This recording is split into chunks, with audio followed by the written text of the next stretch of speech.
Bismillahirrahmanirrahim. Assalamualaikum warahmatullahi wabarakatuh. Perkenalkan, nama saya Nurul Fazil Saputra dengan NIM 19070161113. Di sini akan menjelaskan mengenai makalah yang saya buat untuk memenuhi tugas psikodiagnostik 1, yaitu mengenai asesmen psikologi.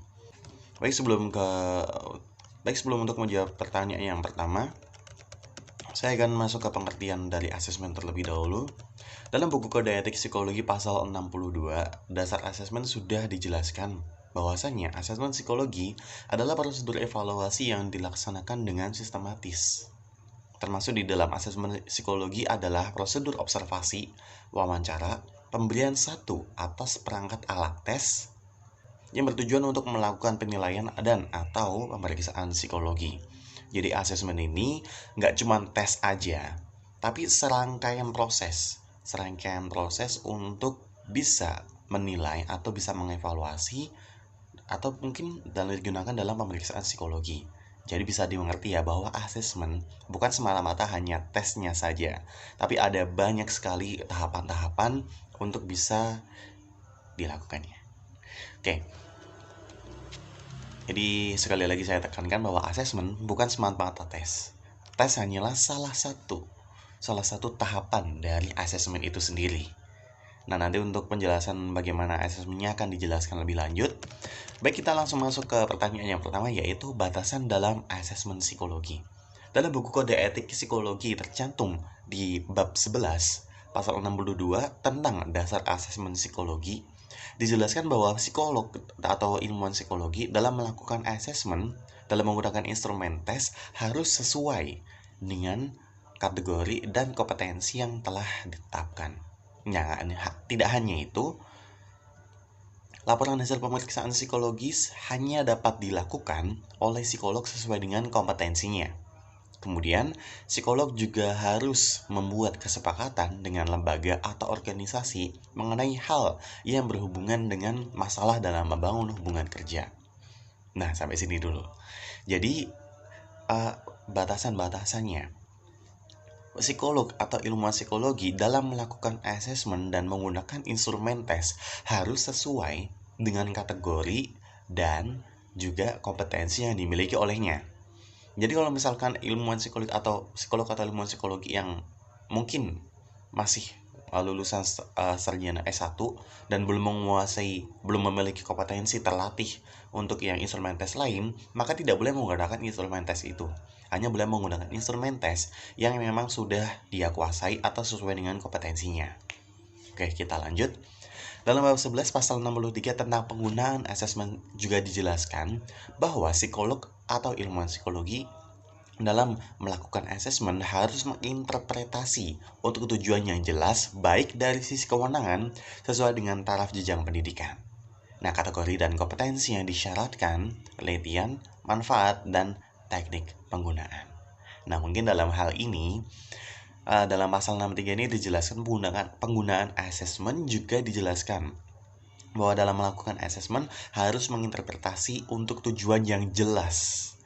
Jadi semua langkah-langkah asesmen, semua langkah-langkah dalam melakukan asesmen terhadap klien itu harus jelas. Jadi nggak boleh ada salah satu yang iseng-iseng doang, nggak boleh. Harus jelas tujuannya, harus jelas manfaatnya, dan juga harus jelas teknik penggunaannya. Oke, baik, kita masuk ke pembahasan yang kedua, yaitu instrumen dalam asesmen. Dalam buku Kode Etik Psikologi sudah dijelaskan pada bab 11 pasal 63 juga tentang penggunaan asesmen. Bahwasanya hal-hal yang harus diperhatikan berkaitan dengan proses asesmen antara lain sebagai berikut. Yang pertama, konstruksi tes. Nah, ini meliputi validitas dan reliabilitas. Psikolog harus jelas validitas dan reliabilitasnya dalam menggunakan instrumen asesmen. Psikolog juga harus menjelaskan kekuatan dan kelemahan dari instrumen yang dipakai serta interpretasinya. Nah, tidak lupa juga harus menggunakan prosedur psikometri yang tepat, pengetahuan ilmiah terkini dan profesional untuk desain tes. Nah, jadi konstruksi tes ini meliputi validitas dan reliabilitas. validitas sendiri, berarti psikolog harus meyakinkan nih kepada klien bahwa tes ini nanti valid dan jelas reliabilitasnya dengan kondisi yang dialami. Seperti itu ya. Jadi untuk yang pertama, instrumen tes yang diperhatikan yang pertama yaitu konstruksi tesnya, strukturnya, atau mungkin dasar dari tesnya itu, untuk menentukan tes apa aja, asesmen apa aja, begitu. Dan yang kedua, administrasi dan kategori tes. Nah, pedoman prinsip dasarnya harus dipahami dan dipatuhi dalam melakukan asesmen psikologi. Jadi kan seperti biasa ya, dari administrasi ya kita sudah bisa lah ya menentukan bahwa administrasi ini ya kayak syarat administrasi yang harus dipatuhi dan ditaati oleh psikolog. Dan kategori tesnya nanti juga akan dijelaskan di poin ketiga, di mana kategori tes alat tes dalam psikodiagnostik sebagai berikut: kategori A, B, C, dan D. Nah, oke, kita bahas satu-satu. Untuk kategori A, tes yang tidak bersifat klinis dan tidak membutuhkan keahlian dalam melakukan administrasi dan interpretasi. Jadi ini tes yang paling umum, tidak memerlukan kompetensi yang benar-benar harus serius banget, enggak. Tapi tetap harus memiliki kompetensi untuk bisa menggunakan alat tes kategori A ini. Oke, kita lanjut yang kedua, kategori B. Sama halnya dengan kategori A, ya, tidak bersifat klinis, tetapi membutuhkan pengetahuan dan keahlian dalam administrasi dan interpretasi. Nah, jadi kalau misal kategori A tadi itu tidak bersifat klinis dan tidak membutuhkan keahlian dalam melakukan administrasi dan interpretasi, nah kategori B ini sama dengan A, tidak bersifat klinis tetapi membutuhkan keahlian dan pengetahuan untuk bisa menginterpretasi dan juga memenuhi syarat administrasi. Oke, bisa jelas ya antara A dan B. A dan B sama-sama tidak bersifat klinis, tapi yang A ini tidak membutuhkan keahlian dalam melakukan administrasi dan interpretasi, sedangkan yang B ini perlu sekali untuk adanya kompetensi dan dalam melakukan administrasi dan juga interpretasinya. Kita masuk ke yang kategori ketiga, yaitu kategori C.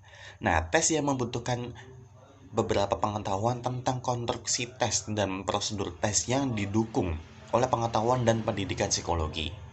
Nah, kategori C ini yang mulai agak berat ini ya. Mulai agak berat karena emang membutuhkan kecakapan dan membutuhkan pengetahuan tentang konstruksi dan prosedur tesnya yang didukung oleh pengetahuan dan pendidikan psikologi. Jadi nggak sembarangan orang bisa melakukan atau bisa menggunakan alat tes dengan kategori C ini. Dan yang terakhir kategori D. Ini sama dengan kategori C, akan tetapi tes ini juga membutuhkan pemahaman tentang testing dan didukung dengan psikologi standar psikolog dengan pengalaman 1 tahun disupervisori oleh psikologi.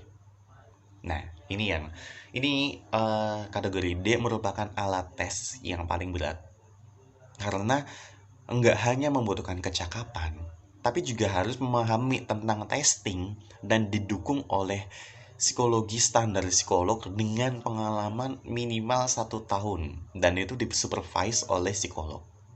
Jadi 1 tahun pengalaman dan disupervise atau diawasi oleh psikolog. Nah, itu baru bisa melaksanakan atau bisa menggunakan alat tes dengan kategori D. Oke, 3 dari 4 tadi sudah bisa dimengerti ya, bahwa A dan B tidak bersifat klinis, C dan D bersifat klinis. A tidak membutuhkan keahlian khusus, B tidak klinis tapi harus ada keahlian dan kompetensi. Yang C ini harus paham tentang konstruksi dan prosedur tes yang didukung oleh pengetahuan dan pendidikan psikologi. Sedangkan yang D harus sama dengan yang C, tapi harus memiliki 1 tahun pengalaman minimal, dan itu disupervise oleh psikolog. Oke, bisa dimengerti ya. Kita lanjut ke poin yang keempat. Ini tes dan hasil tes yang kadaluarsa. Nah, tes dan hasil tes memiliki masa, dan jika sudah kadaluarsa maka tidak dapat menjadi dasar keputusan asesmen. Maka dari itulah dalam 1 lembar hasil asesmen itu dijelaskan bahwa tes ini atau asesmen ini berlaku sampai kapan. Tes ini berarti tes ini berlaku sampai tanggal sekian. Kalau misalkan lebih dari tanggal sekian itu diberikan kepada psikolog atau ilmuwan psikologi, maka tidak bisa dijadikan dasar untuk melakukan asesmen lebih lanjut. Jadi tes dan hasil tes yang kadaluarsa benar-benar harus diperhatikan. Tadi yang kita masuk ke poin yang kelima, asesmen yang dilakukan oleh orang yang tidak berkompeten atau qualified. Nah, asesmen psikologi ini harus benar-benar dilakukan oleh pihak yang berkualifikasi atau orang yang benar-benar qualified, bukan sembarangan orang. Jadi sekalipun tadi kategori A tidak membutuhkan keahlian khusus, tapi tetap harus memiliki pengetahuan psikologi. Paham ya? Oke, itu tadi mengenai instrumen dalam asesmen. Baik, kita masuk ke poin yang keempat atau pembahasan yang keempat mengenai hubungan profesional psikolog atau ilmuwan psikologi terhadap klien. Nah, dalam buku Kode Etik Psikologi tercantum pada pasal 13 tentang sikap profesional, dijelaskan bahwa psikolog atau ilmuwan psikologi dalam memberikan layanan psikologi baik bersifat perorangan, kelompok, lembaga, atau organisasi harus sesuai dengan keahlian dan kewenangannya serta berkewajiban untuk 1. Mengutamakan dasar-dasar profesional. Yang kedua, memberikan layanan kepada semua pihak yang membutuhkan.